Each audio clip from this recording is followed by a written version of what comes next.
महाराष्ट्र में भक्त हुए श्री त्रिलोचन जी, परम संत सेवी, श्री पंडरीनाथ भगवान के चरणों में ही रहते थे।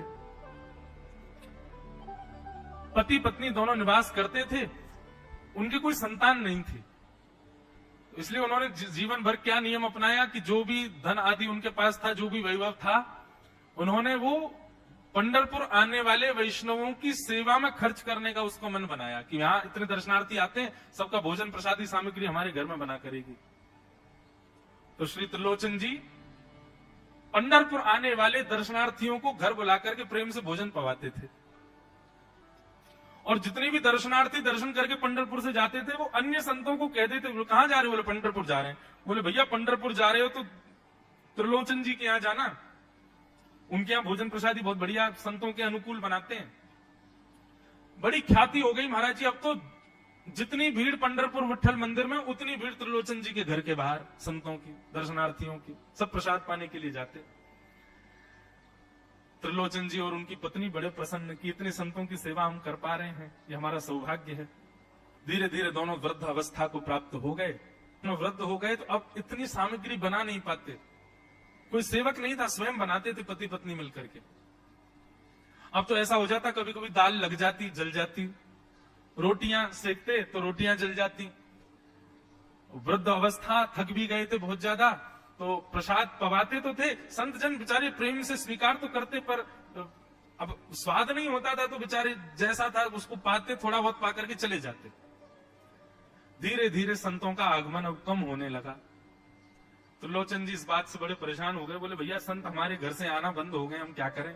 तो श्री त्रिलोचन जी महाराज ने बाहर एक बड़ा सा कुछ होर्डिंग जैसा लगा दिया, उस पर लिख दिया कि अंदर कोई संत सेवा आदि के लिए एक सेवक की आवश्यकता है। अगर किसी के अंदर सेवा भाव हो तो वो आकर के भीतर संपर्क करे। सेवा, ब्रजवासी सेवा, गौ सेवा, इन सब सेवाओं के प्रकल्प में यदि आप सेवक की कामना करोगे तो कहीं ना कहीं किसी ना किसी रूप में ठाकुर जी आएंगे सेवा के लिए। त्रिलोचन जी ने बाहर लिख दिया कि भाई संत सेवा के लिए सेवक की आवश्यकता है, यदि कोई सेवा भावी सेवा करना चाहता है तो भीतर आके संपर्क करे। और ये बोर्ड पढ़ लिया हमारे श्री पंडरीनाथ भगवान ने, और श्री विठल भगवान एक छोटे से बालक का रूप धारण करके त्रिलोचन जी के यहाँ पहुंच गए। त्रिलोचन जी के यहाँ पहुंचे, त्रिलोचन जी बैठे थे।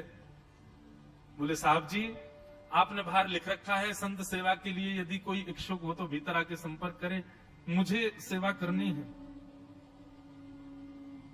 त्रिलोचन जी और उनकी पत्नी देखे, बोले कितना छोटा सा बालक है, कितना प्यारा है,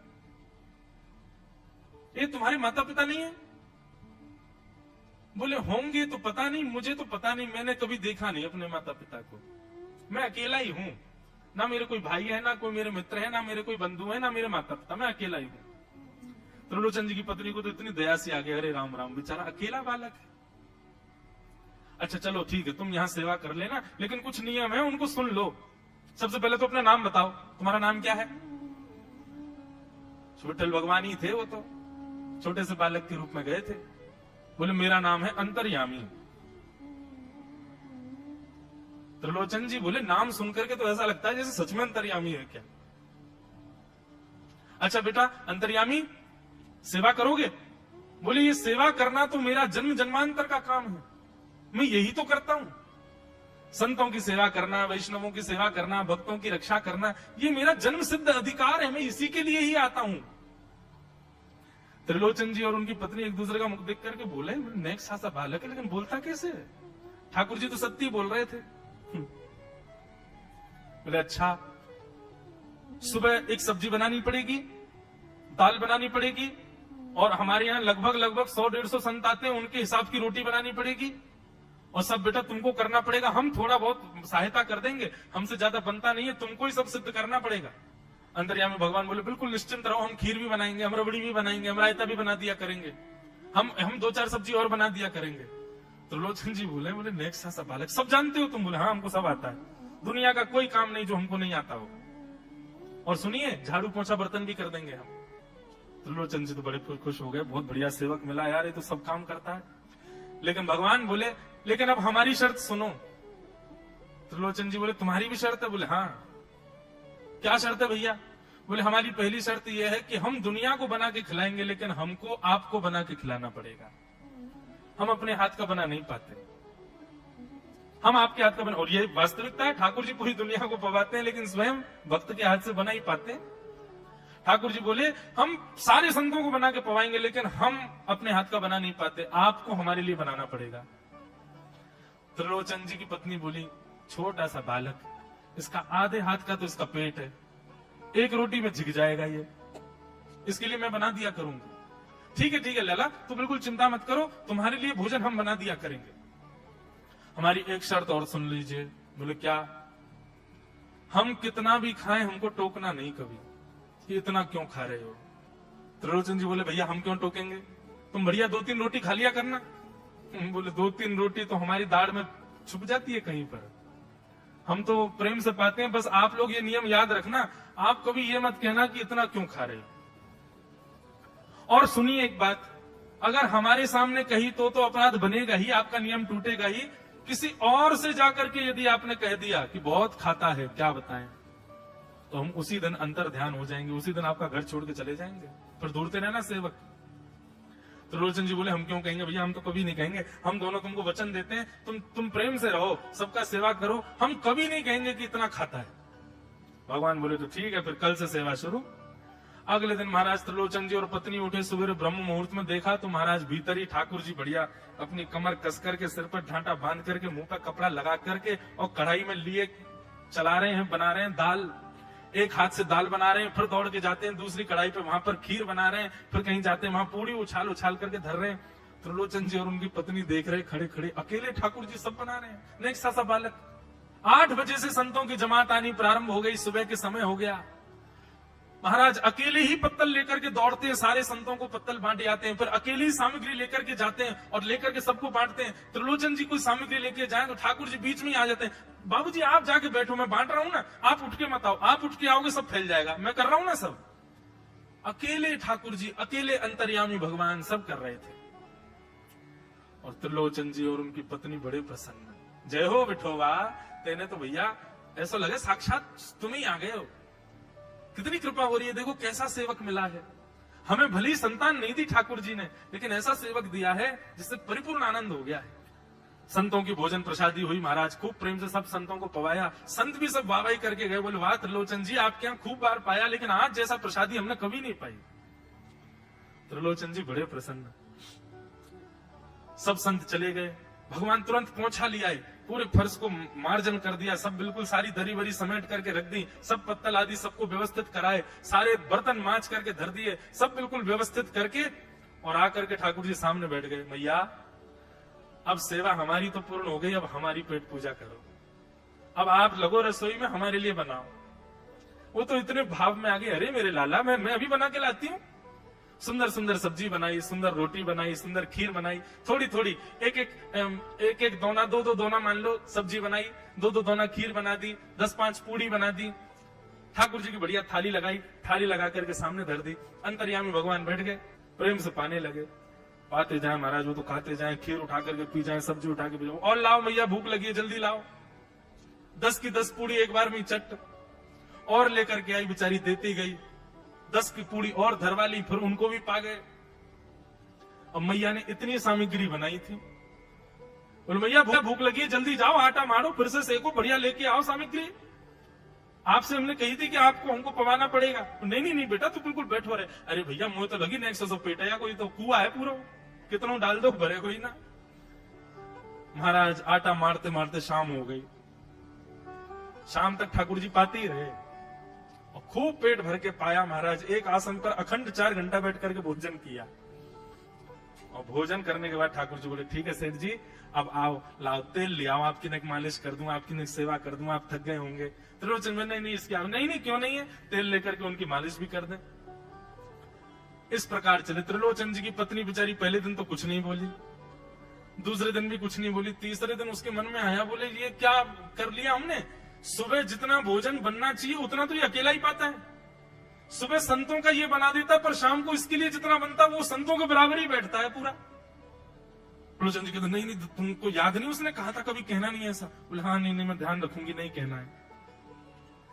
लेकिन अंतर्यामी भगवान तो खूब प्रेम से घर के सारे काम कर रहे हैं उनके। महीना 1.5 महीना बीत गया, खूब आनंद से सेवा चल रही थी। एक दिन त्रिलोचन जी की पत्नी पड़ोस में किसी के पास बैठी थी, तो पड़ोसी तो होते ही है सब घर के बात बोलने वाले, उन्होंने कह दी, बोले कि आपके घर में तो आजकल बड़ी खुशहाली आ गई है। त्रिलोचन जी को देखा, चेहरे पे कैसा तेज आ गया, लाल लाल टमाटर जैसे गाल हो गए उनके। बोले अरे वो आया है ना अंतर्यामी सेवक हमारा, बहुत सेवा करता है, प्रसादी वगैरह सब वही बनाता है, ऊपर मालिश करता है उनकी, बढ़िया बढ़िया उनके लिए जूस निकालता है, बढ़िया उनको सब भोजन पानी पवाता है, इसलिए इस वजह से त्रिलोचन जी बढ़िया। त्रिलोचन जी तो बढ़िया हो गए, तुम सूख गई हो, तुम इतनी पतली दुबली क्यों हो गई? मेरा दुख कौन जाने। वो सबकी सेवा करता है पर अपनी सेवा मुझसे करवाता है। अरे छोटा सा तो है, ऐसे मटक मटक के जाता है, हम तो उसको देखने के लिए खड़े रहते हैं बाहर, कैसे बढ़िया लगता है। कई लोग तो देखने ही आते हैं उसको कि कैसे सब्जी परोस रहा है, कैसे पूड़ी परोस रहा है, कितना सुंदर लगता है।